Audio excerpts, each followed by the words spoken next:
inunde os corações nessa noite. Muito prazer de estar com os irmãos novamente. Graças a Deus por rever aqui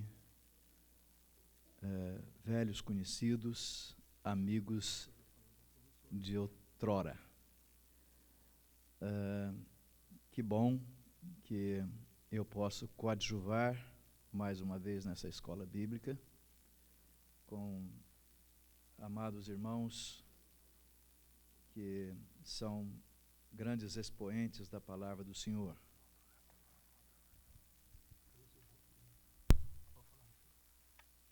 Eu quero dizer aos irmãos que é para mim uma grande satisfação, porque não é sempre que se pode reunir tão altos valores assim da teologia. Refiro-me ao reverendo pastor Abraão de Almeida, ao reverendo pastor Elianai Cabral.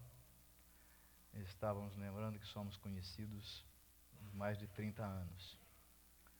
E ao reverendo pastor Marcos Antônio da Silva, que tive o subido privilégio de conhecer aqui nos Estados Unidos. E creio que fizemos uma amizade recente, porém consolidada.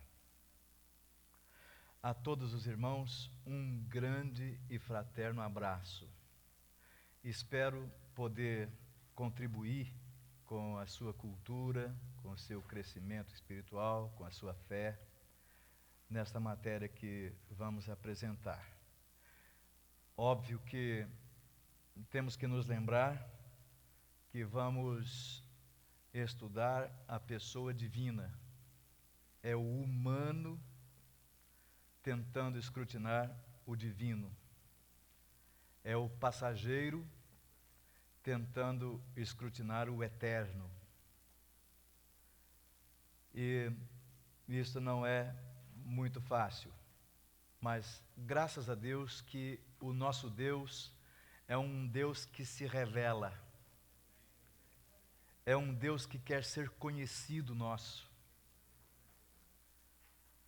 E é por essa razão que nós temos nas Sagradas Escrituras muitas manifestações divinas, sejam cristofanias, sejam teofanias, todas elas mostram a intenção de Deus de ser conhecido. E todos nós conhecemos Deus através das nossas experiências estas que elas, embora seja com a mesma pessoa divina, porém, cada um de nós recebemos e reagimos a essas experiências de acordo, muitas vezes, com nosso temperamento, nossa personalidade, nosso caráter. E Deus não muda, mas nós somos muito versáteis, diferenciamos de um para o outro. E é por esta razão que uns dizem isto, outros dizem aquilo, mas Deus está lá. E eu não devo dizer que Deus desagrada dessas diferentes perspectivas acerca dele, porque, por certo, se nós, é claro que não vamos conseguir sequer dar uma olhadela em cada uma das perspectivas apresentadas acerca de Deus, mas todos fazem um esforço para mostrar como Deus é. Uma certa ocasião, alguém me perguntou: pastor, o que é Deus? Eu disse para ele assim: olha, eu vou ajudar você a formular a pergunta de novo. Deus não é o quê? Deus é quem? Você deve perguntar quem é Deus e não o que é Deus.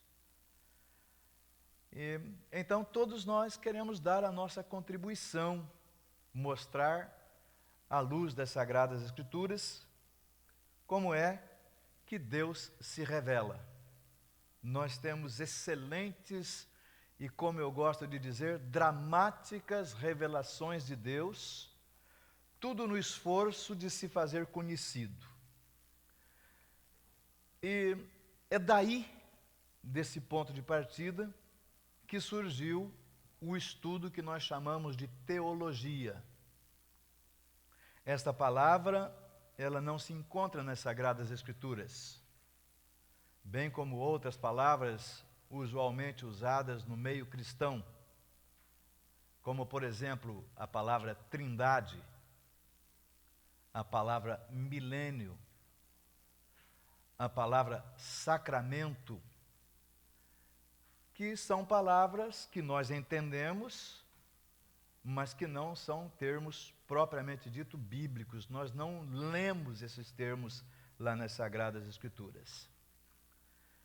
E dentro da teologia total, da teologia completa, que compreende muitos e variados assuntos, como, por exemplo, teologia sistemática, Deus, Cristo, Espírito Santo, escatologia, hamartiologia, expiação, angelologia, enfim, é um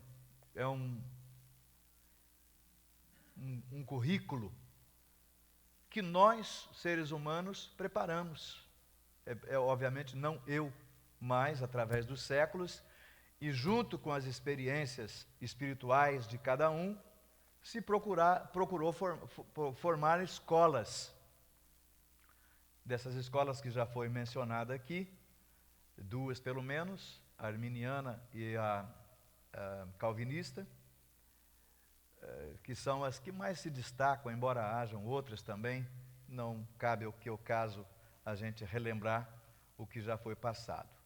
Mas eu quero dizer aos irmãos que é fundamental que, além da nossa experiência, aquela experiência que nós temos com Deus, aquela experiência que nós adquirimos no devocional, aquela experiência que nós adquirimos na oração, aquela experiência que nós adquirimos no culto, aquela experiência que nós adquirimos através dos testemunhos que ouvimos, das intervenções de Deus, seja na história, seja na vida particular de cada um de nós. Então, a teologia sistemática, a técnica da teologia sistemática, que nós não encontramos nas Sagradas Escrituras uma teologia sistemática já formada. Não existe aquela da gente falar assim, hoje eu vou ler um pouquinho de teologia sistemática na Bíblia, e ela já está lá, como se fosse uma lista de supermercado. Não sei se ainda existe o bom costume de se fazer uma lista para ir no supermercado. Se a gente for no supermercado sem uma lista, sem estarmos munidos de uma lista, provavelmente nós vamos comprar muita coisa supérflua ou que não seja necessária lá na nossa casa, que é o que eu entendo por supérfluo.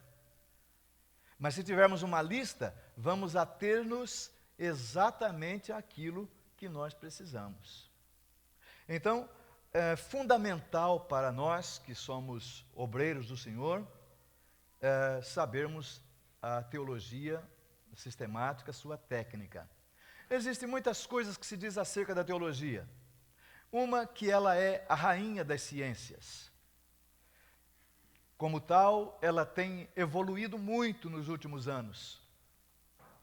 É desta evolução que aparecem aquelas periclitações das quais o pastor Elianai Cabral aqui falou há poucos minutos, que é essa chamada teologia relacional, que nós mencionamos aqui no ano passado, nessa mesma escola, como tendo surgido há mais ou menos uns 20 anos aqui nos Estados Unidos, e que, para tristeza nossa, já chegou lá no Brasil e é advogada, defendida por um grande formador de opiniões lá na nossa terra.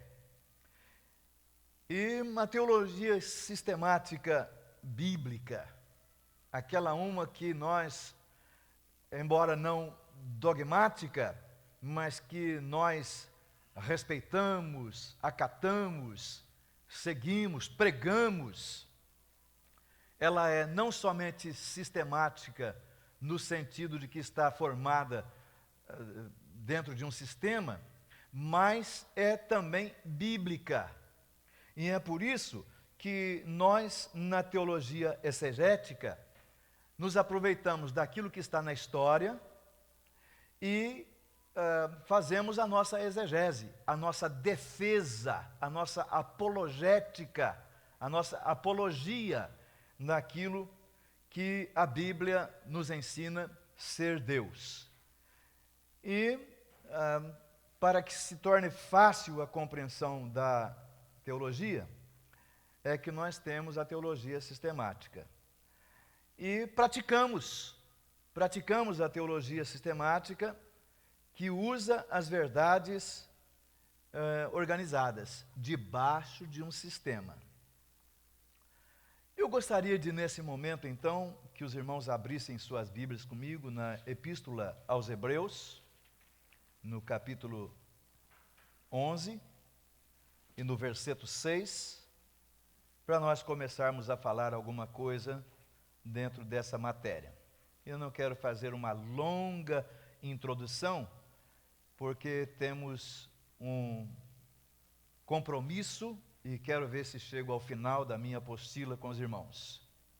Diz aqui a palavra de Deus: sem fé é impossível agradar a Deus, pois quem dele se aproxima precisa crer que ele existe e que recompensa aqueles que o buscam.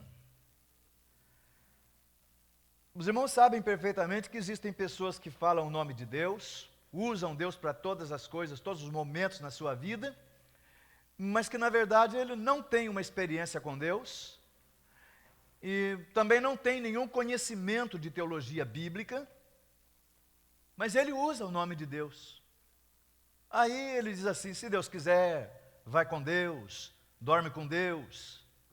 Só que ele também faz um grande séquito para as pessoas que vão dormir com Deus. Eu me lembro que eu muitas vezes escutei as pessoas dizer assim: olha, vai dormir, dorme com Deus, todo santo e todos os anjos. Eu não sei se a cama ia aguentar, mas em todo caso eles diziam, né? Então fica assim. E também no Gênesis capítulo 1 e no versículo 2, nós encontramos logo no início, no começo da Bíblia, a palavra do Senhor declarando a existência de Deus. Declarando. Não faz uma longa introdução, não faz um demorado introito, um grande rodeio, para depois então dizer que Deus existe. Diz aqui o verso 2: era a terra sem forma e vazia, trevas cobriam a face do abismo, e o Espírito de Deus se movia sobre a face das águas. E no primeiro verso temos então aquilo que nós achamos e cremos e vemos e constatamos que é a mais cristalina verdade, que no princípio criou Deus os céus e a terra. Apresenta-se aqui alguns problemas, mais de ordem cronológica, científica, mas se olharmos para o texto das Sagradas Escrituras, com bons olhos, com visão acurada, então nós vamos descobrir que o que a Bíblia diz está longe, muito longe, dos 600 bilhões de anos que a ciência aponta como sendo a época da formação da Terra. Então as Sagradas Escrituras não procuram provar para nós a existência de Deus. Pelo contrário, nos convida a uma aventura pela fé. Nós aqui na nossa igreja, e quiçá em todas as nossas igrejas no mundo inteiro, nós não temos nada que nos chame atenção aqui. Se você entrar num templo budista, ou num templo católico, ou qualquer um outro templo idólatra, Você vai chegar ali e vai se sentir esmagado diante de figuras grotescas, outras pinturas suaves, vitrais, afrescos, quadros, esculturas que estão ali, e a pessoa se sente então, como disse, assim como que debaixo de um aterro. E ali essas pessoas devotam e usam toda a reverência possível àqueles seres representativos que ali estão, que nada podem fazer por si mesmos, muito menos pelos outros, mas eles lá estão. Representa a crença, representa a idolatria, coisas que a Bíblia condena e que são coisas também que os irmãos sabem com sobejo. Então, meus amados irmãos, na nossa igreja, nós não temos nada aqui que nos chama atenção, a não ser exceto a presença agradável de cada um dos irmãos. Se a gente olha, a gente observa que cada um tem um gosto, cada um tem uma preferência, cada um se penteia de uma forma, uns usam bigode, outros não usam, outros usam barba, outros não usam. As irmãs penteiam o cabelo de diferentes maneiras. É o nosso jeito de ser, é o nosso jeito de ser. Mas, a não ser a presença dos irmãos, que caracteriza uma diversidade de personalidade, nós não temos nada que nos chame atenção aqui. Eu quero juntar a isso a espiritualidade de cada um, que torna o ambiente onde nós cultuamos a Deus um ambiente agradável, prenhe da presença de Deus, porque cada um traz consigo o seu desejo puro, correto, de glorificar, de adorar a Deus, de prestar o seu culto a Deus. Mas, fora isso, nós não temos nada que nos chama atenção aqui. Somos convidados e aceitamos que num recinto como este, embora nada nos chame atenção, que Deus está presente aqui conosco. E isso é inescapável. Nós não podemos fugir a essa realidade. Cada um tem uma reação à presença de Deus. Não quero até entrar no mérito dessa questão aqui, mas cada um de nós reagimos de uma forma. Graças a Deus, porque temos reações diferentes e cada uma das reações é um fato indicador de que Deus existe. Não é possível que um grande número de pessoas se mantenham enganados, cegos quanto à existência de Deus. Até porque nós temos as nossas reações à presença de Deus. Conforme disse o pastor Elenay, uns arrepiam, uns arrepiam o braço, outros arrepiam o pescoço, outro arrepia a espinha, outro dá um frio na barriga. São reações, certo?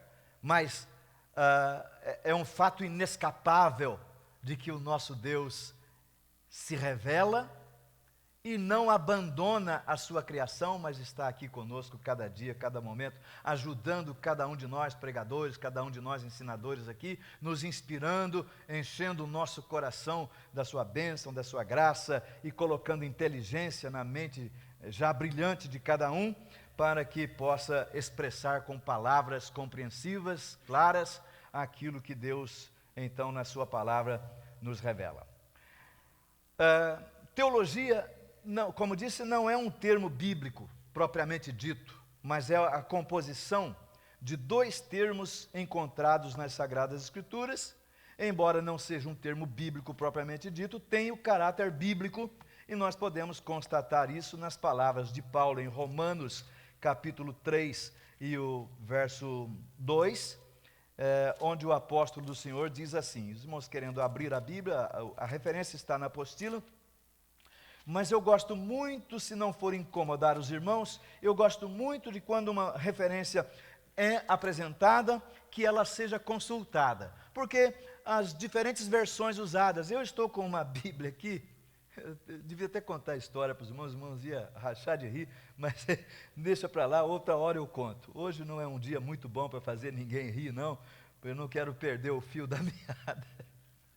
Mas eu estou com uma Bíblia aqui que a história, no mínimo curiosa. Bem, diz assim, o capítulo 3 e o verso 2 da Epístola de Paulo aos Romanos. Muita, em todos os sentidos, principalmente porque aos judeus foram conferidas ou confiadas as palavras de Deus. Por certo, aí entre os irmãos vai ter oráculos de Deus. E isto lá no original grego são as palavras talogia, tonteon. E se nós quisermos formar a palavra teologia, como nós a temos em português, teríamos que escolher as palavras logia mais teon. E essa mesma expressão, com a variante de palavras de Deus ou oráculos de Deus, nós encontramos em Lucas capítulo 8 e verso 21, e em 2 Timóteo capítulo 2 e o verso 15, que é o texto áureo do obreiro do Senhor, né? Procura apresentar-te a Deus aprovado como obreiro, que não tem que se envergonhar, que maneja bem a palavra da verdade. Ortontomonta, tonlongon, tensalenteias. Maneja bem a palavra da verdade. Corta em linha reta. Eu gosto mais assim, prega o evangelho direito. É mais simples, é mais mineiro, é mais eu. Prega o evangelho direito. Fala a palavra com verdade. Então, são destas palavras logia mais teon que nós formamos a palavra teologia, que não significa nada mais e nada menos que estudo acerca de Deus. Nada mais e nada menos que isso, é simples. E graças a Deus pela simplicidade da teologia. Graças a Deus pela simplicidade da palavra de Deus. Pastor Elinar falou um negócio aqui que eu gosto muito também, não vou repetir as mesmas palavras que ele disse textualmente, mas quando a Bíblia levanta um problema, não adianta procurar algures, solução para este problema. A solução está na própria Bíblia. É lá que nós temos que procurar solucionar os problemas bíblicos, teológicos, inerentes à nossa fé, inerentes à nossa chamada, inerentes àquilo que nós tomamos como uma profissão, por assim dizer. Pregar o Evangelho é um trabalho que transcende a tudo que nós conhecemos aqui na terra, é superior a tudo que nós conhecemos aqui na terra, é melhor que tudo que se pode fazer aqui na terra, é melhor que tudo, louvado seja o nome de Jesus. Bem, em seguida nós temos aí definição de Deus. Alguém pode pensar assim, mas o pastor Gilberto Gil é petulante, né? Mas eu já, conforme disseram alguns espertinhos da nossa Câmara dos Deputados lá em Brasília, pastor Elinar que sabe contar direito aí, prevendo que eles iam sofrer uma sanção, uma pena, eles pediram habeas corpus antes de comparecerem a uma CPI, ou a um tribunal, ou a uma prestação de contas qualquer. Então foi por isso que antes de eu começar a falar qualquer coisa, eu já disse para os irmãos aqui que é o humano tentando definir o divino. É o passageiro tentando definir o eterno. E obviamente que toda definição de Deus tem que passar por muitos crivos para que ela seja axiomática, para que ela seja definitiva. Então está aqui uma sugestão. Deus é espírito pessoal, perfeitamente bom, que em santo amor cria, sustenta e dirige tudo. Amém? É uma tentativa pequena dada a grandeza desse Deus maravilhoso que nos convida a servi-lo pela fé, então, graças a Deus. Eu tenho aqui uma coleção de versículos. É claro que eu não tenho aqui toda a concordância bíblica acerca de cada assunto, mas a gente pode dar uma pincelada, né, em cada um desses apontamentos aqui, em cada uma dessas declarações aqui. Deus é espírito. Aí tem um errinho gramatical, nos perdoa que o nosso dedo de catimilógrafo ainda de vez em quando bate uma letrinha a mais, e o olho, infelizmente, falha, especialmente o meu, que é um olho já sexagenário, né? Então, Deus é espírito. Basta lembrarmos o João capítulo 4 e o versículo 24, e a declaração bíblica lá, que pode ser uma chave para muitos outros versículos na palavra de Deus. Todo mundo sabe, Deus é espírito. Não somente Deus é espírito, e olha, um espírito, ele é, por sua natureza, invisível. Ele não tem forma, ele é incorpóreo. Ainda que alguém sugira assim, mas pastor, o espírito parece com uma pomba. Por conta disso, uma certa irmã, uma certa ocasião, pastor, eu estou tão alegre com Jesus, porque eu estou sentindo até o bater das asas da pombinha do Espírito Santo no meu coração. São curiosidades da fé que nós observamos, né? O outro disse assim, pastor, eu estou debaixo do fogo de Deus. O fogo pegou em mim e falou assim, olha, cuidado, senão você vai virar só um montinho de cinza aí agora mesmo. Então, um espírito é intangente, não se pode tocá-lo, não se pode vê-lo, não tem pé, não tem nariz, mas é uma pessoa. E isto se prova pela personalidade do espírito. Então, Deus é espírito pessoal, é uma pessoa. As pessoas fazem confusão com quando dizem que nós somos a imagem e semelhança de Deus. Irmãos, eu não me pareço nada com Deus. Eu acho que Deus teria muita restrição em se parecer comigo, né? Acho que Deus não tem problema de capengar, que nem eu capengo.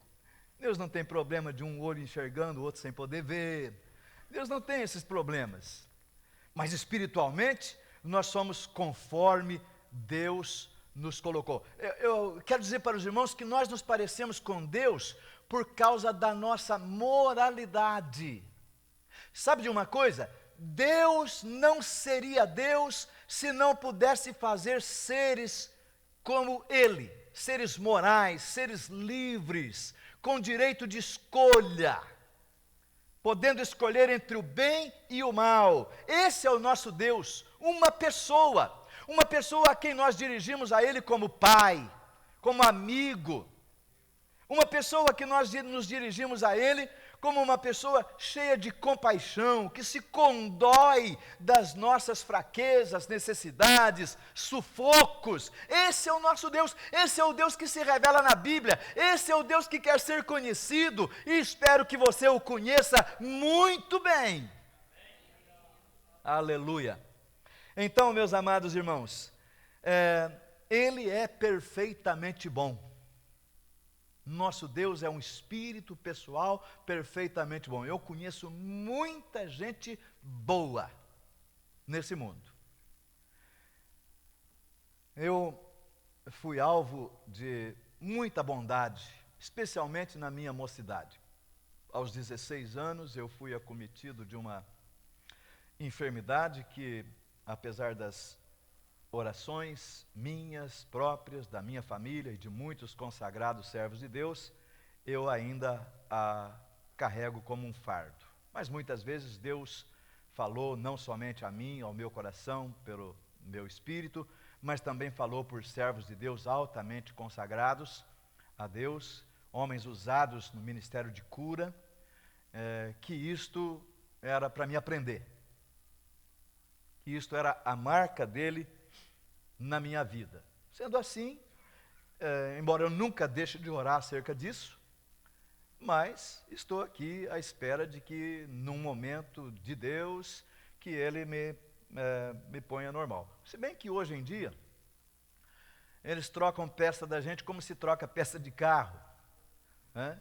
Então, graças a Deus que algumas peças foram trocadas, meio ferro, meio carne, meio osso. Os meus filhos diziam lá em casa: papai, você é incrível, quando você morrer, metade vai para o ferro velho, metade vai para o cemitério. De maneira, estamos aqui, estamos em pé, né? É certo que Deus não nos criou assim. É certo que Deus não nos criou assim. Mas a gente de família, irmãos, a gente traz consigo coisas boas e outras não tão boas. É por isso que quando você vai fazer uma anamnese, vai no médico, ele vai te examinar pela primeira vez, se você traz algum sintoma, ele já vai logo perguntando: você se lembra de algum ancestral seu, algum descendente seu, algum ascendente seu lá nem que seja na raiz da árvore genealógica, que teve esse problema, esse sintoma que você tem aí? É a primeira coisa que ele pergunta, né? Você tem alguém na família que tem pressão sanguínea, que tem glicose no sangue, que tem colesterol, que tem gordura? É a primeira coisa que ele pergunta, é o ponto de partida para ele. Bem, mas é claro que nós então da família trazemos coisas boas, mas também outras coisas não tão boas. Mas Deus, conforme diz o Eclesiastes, Deus fez tudo perfeito. E como diz Gênesis 1:31, viu Deus tudo que tinha feito e eis que era muito bom. Muito bom. Então Deus é bom, glórias a Deus. E eu, na minha mocidade, como dizia, encontrei pessoas boas, que abriram portas para mim em hospitais no Rio de Janeiro, gerentes de bancos, que foram pessoas que eu servi como garçom na minha cidade, lá no estado de Minas Gerais. Meus primeiros anos foram gastos como garçom, maître d'hôtel, até que então fiquei impossibilitado. Mas já era crente nessa época, que eu tenho Jesus no meu coração, ele me aceitou. A gente diz que a gente aceitou Jesus, na verdade ele me aceitou quando eu tinha 12 anos de idade.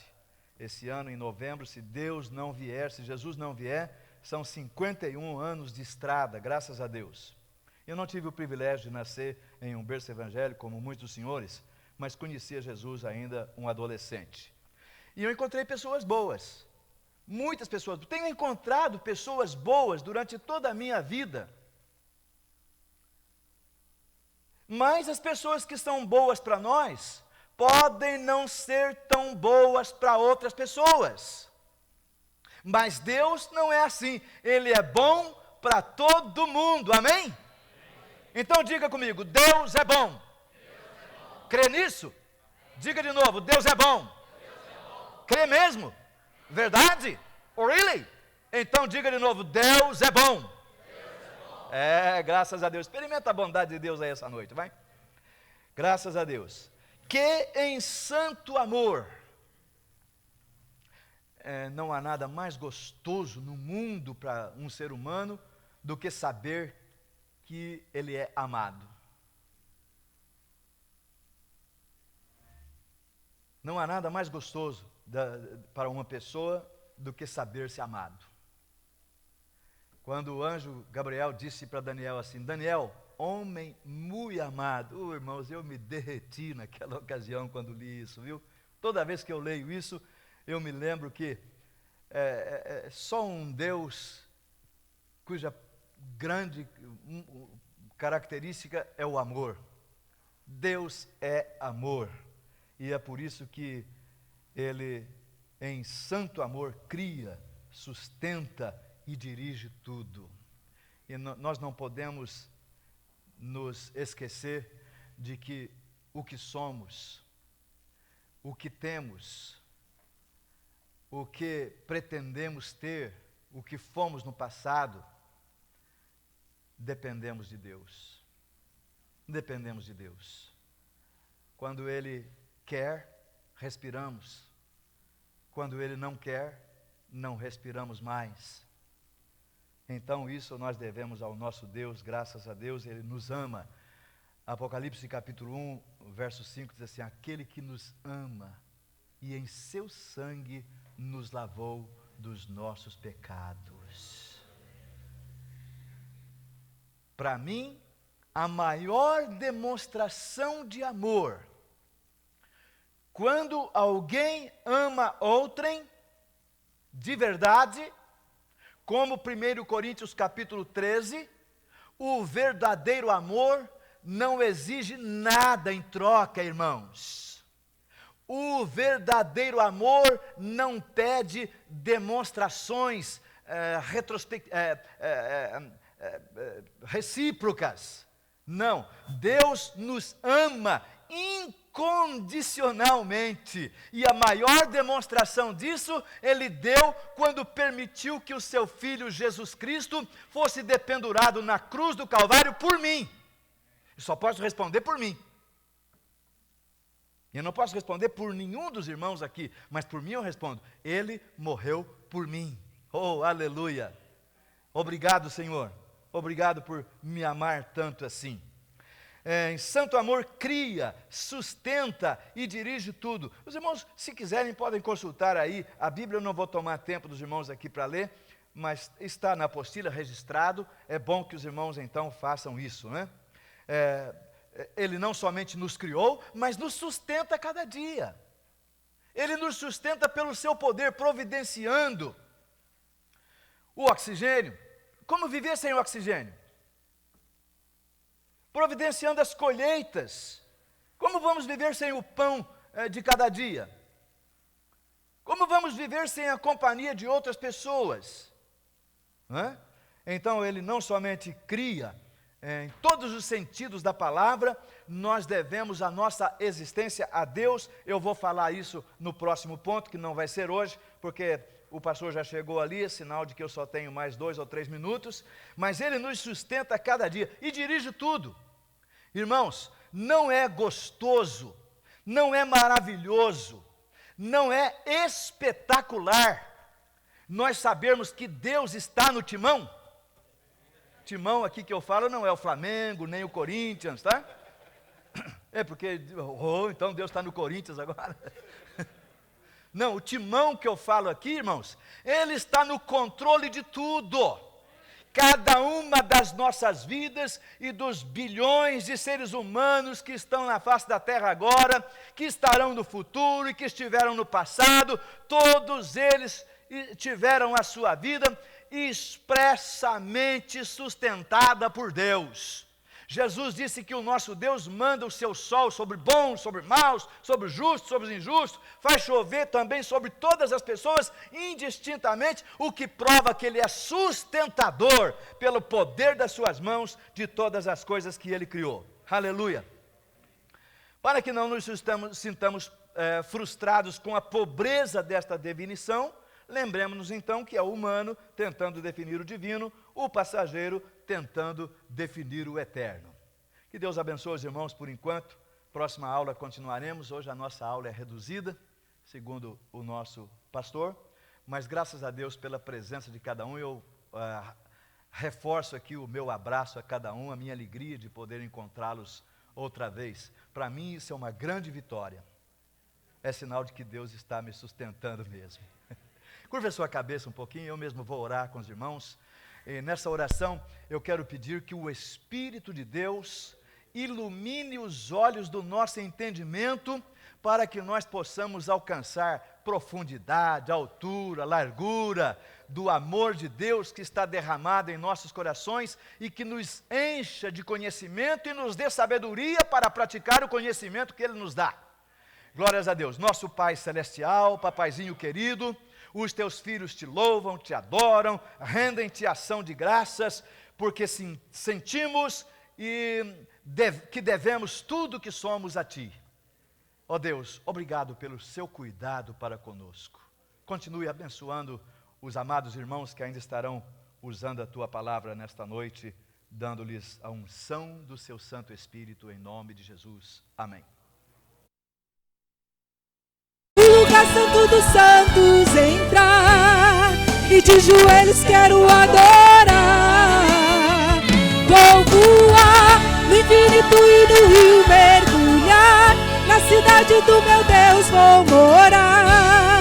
Como é lindo este lugar, como é lindo este lugar.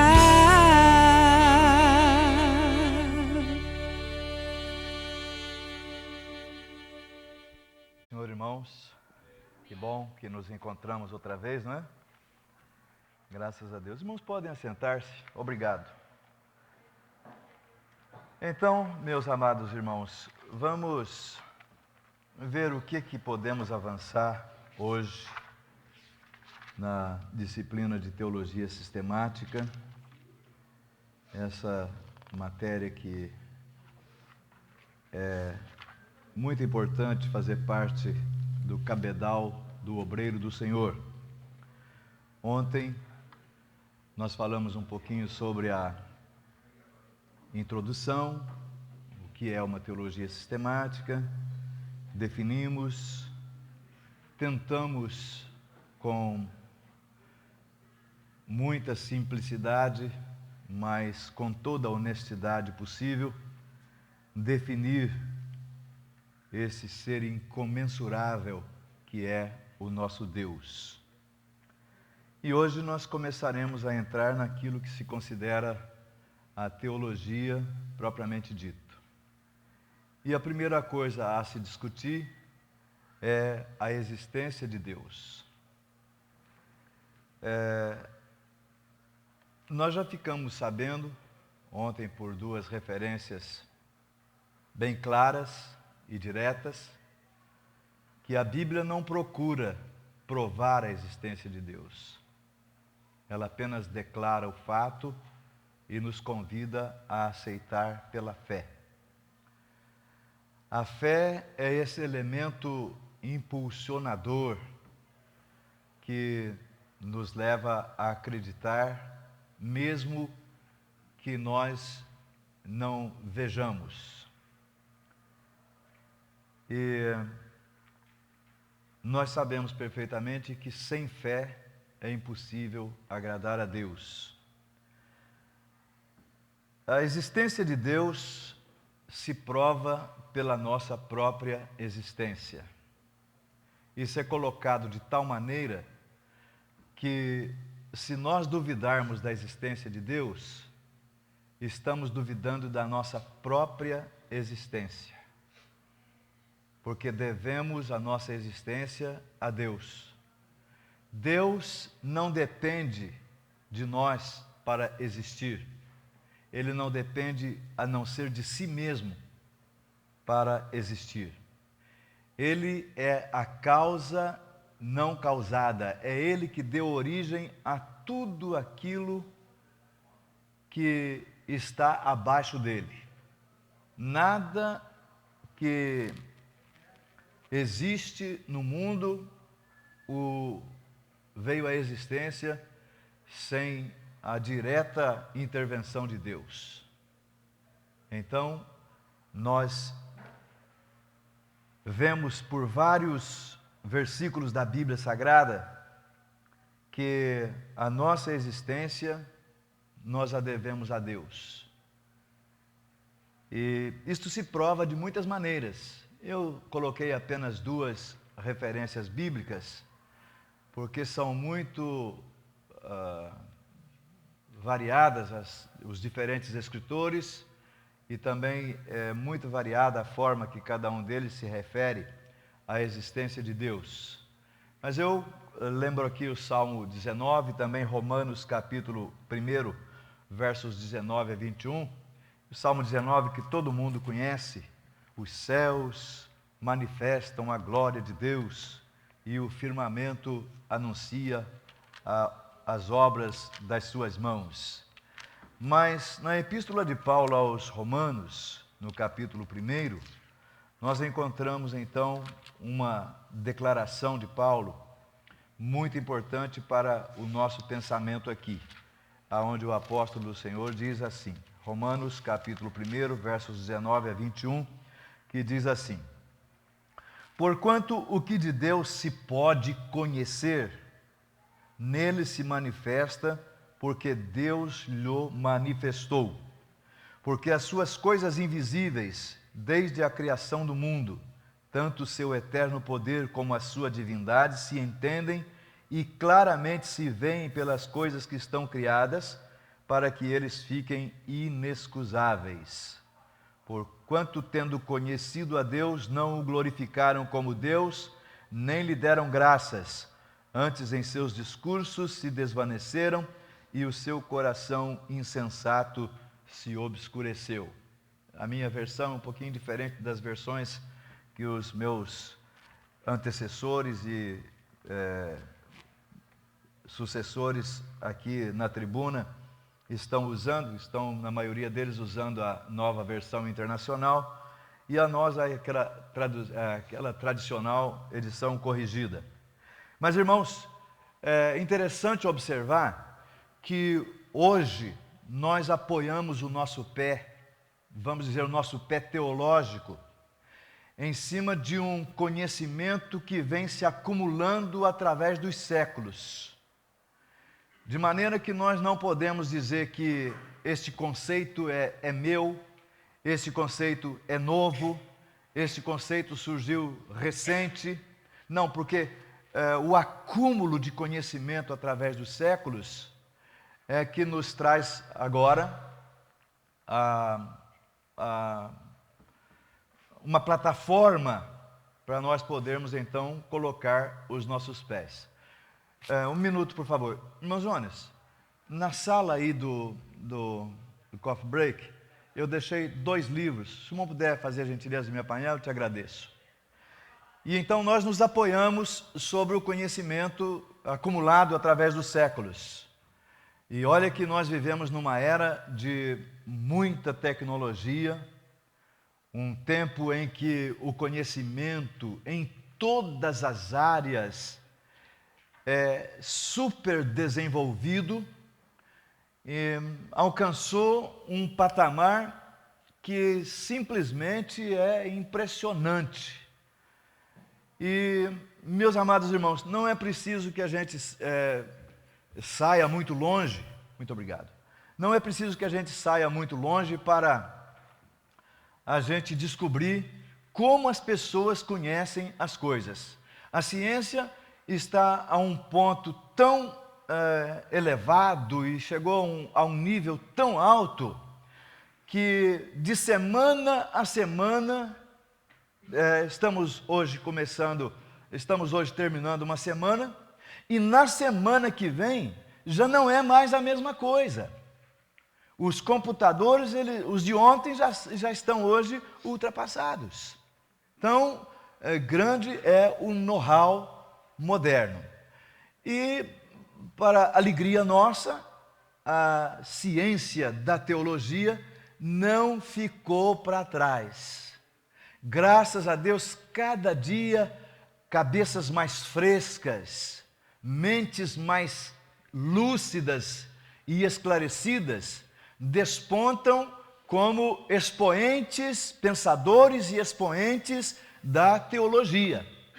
Mas algumas coisas são ainda aquelas velhas coisas que não pode ser mudada, pode ser até descoberta alguma coisa para ampliar mais aquele conceito, ampliar mais aquela ciência, mas elas permanecem como sendo o ponto de partida para todas as coisas.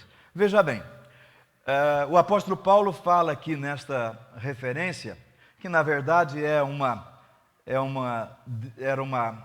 denúncia da depravação dos gentios, para que ele depois então pudesse discorrer sobre o restante das doutrinas da justificação, da regeneração, nesta epístola do apóstolo Paulo, que é muito maravilhosa e que também é uma ampliação, podemos assim dizer, daquilo que nós temos na epístola aos Gálatas, onde Paulo conceituou e aqui então desenvolveu os mesmos pensamentos, a mesma doutrina. Mas nós estamos aqui diante desse verso que o apóstolo Paulo diz assim: porque as suas coisas invisíveis. Então nós estamos aqui nessa manhã, e ainda que o tempo lá fora esteja encoberto, nublado, e ainda que nós estejamos aqui debaixo desse teto, protegidos por essa cobertura, raios invisíveis que nascem lá no cosmos, lá no infinito cósmico, lá nas regiões mais altas, por assim dizer. Eles nascem lá, atravessam o espaço, atravessam as nuvens, atravessa aqui esse teto, atravessa o nosso corpo e continua a sua trajetória em direção ao espaço infinito. Nós não percebemos isso. Nós não conseguimos detectar, não deixa sinais, a não ser quando nos expomos aos raios solares, que ele não para aqui. Ele vem, faz o seu estrago na nossa pele e depois ele atravessa o corpo da gente e vai embora. Eles conseguiram deter o raio X e aí então se tira fotografias das diferentes partes do nosso corpo. Esse mesmo só é detido com uma camada de chumbo para que se possa gravar e imprimir a nossa compleição física, especialmente a nossa estrutura óssea. Mas nós também vemos coisas. Então, não somente as coisas invisíveis, mas também as coisas que estão ao alcance dos nossos olhos. Esse sentido da visão que pode muitas vezes nos enganar, fazendo-nos ter uma ilusão de ótica. Vemos algo, mas confundimos com outra coisa. E eu nunca me esqueço que estava viajando numa das estradinhas lá do estado de São Paulo, fazendo evangelismo com os alunos do Instituto Bíblico, da classe de evangelismo pessoal. E uma noite, por casualidade, eu estava só no meu carro, naquele dia, tinha só ido para dirigir o culto na casa de uma família. E na volta, uma folha de bananeira, levada pelo vento, mas me deu um susto tão grande que eu pensei tratar-se de uma pessoa e desviei a minha charanga e arranhei o barranco tudo, desmanchei o barranco tudo na pobre da minha charanga. Tive que depois pedir socorro para outras pessoas ir lá me buscar, porque a coitadinha da charanga não podia mais sair do lugar. E então, meus amados irmãos, não somente o que vemos, as coisas que não vemos, mas aquilo que vemos, mas precisamos tomar cuidado como vemos as coisas, para que não venhamos a cometer nenhum engano, ok? E, meus irmãos, como nós já falamos, a Bíblia não procura provar a existência de Deus. No Antigo Testamento, nós não encontramos nenhum profeta, nenhum sacerdote, nenhum rei, nenhum poeta, nenhum legislador, como foi o caso de Moisés, tentando provar a existência de Deus. A única coisa que encontramos lá no Antigo Testamento é que os homens andavam com Deus, caso de Enoque, que andou com Deus, e Deus para si o tomou. E eu acho muito interessante esta caminhada de Enoque com Deus durante os 365 anos da sua vida, da sua existência aqui na terra. Vamos dizer que um dia ele resolveu no seu coração andar com Deus, e ele saiu andando com Deus, Deus com ele, e a cada dia que ele andava com Deus, a sua casa ia ficando para trás. O seu mundo material ia ficando para trás. Cada vez que ele olhava, a sua casa diminuía um pouquinho, diminuía um pouquinho, diminuía um pouquinho. E cada vez ele mais perto de Deus. Um dia ele olhou para trás e não viu mais a casa dele. Mas quando ele olhou para frente, o Senhor o chamou: vem para cá, porque você está mais perto de mim agora do que você está perto da sua casa. Então, meus amados irmãos, nós vemos no Antigo Testamento os homens andando com Deus, os homens falando com Deus, mas muito mais impressionante do que o homem andar com Deus, o homem falar com Deus, é Deus falar com o homem, é Deus gostar de ter comunhão conosco, de ter comunhão com as suas criaturas. É esse Deus maravilhoso que nós encontramos na Bíblia Sagrada e temos cruzado o caminho de verdadeiros gigantes na fé através da história e através da igreja que ora milita aqui na face da terra. Andar com Deus é um privilégio, falar com Deus é um outro privilégio, mas Deus falar conosco, eu não tenho um vocabulário, eu não tenho uma expressão para dizer o quanto é sublime, maravilhoso, transcendental, quando se ouve a voz de Deus. Eu estou certo que os irmãos aqui já tiveram esse privilégio de, alguma vez na sua vida de fé, ouvir a voz do Senhor. Aleluia! Eu não me esquece, até me lembro com uma ponta muito grande de temor. Numa ocasião na minha vida, a minha avó dizia para mim assim: olha, você não pode ler as Sagradas Escrituras porque é proibido. Quem lê as Sagradas Escrituras pira.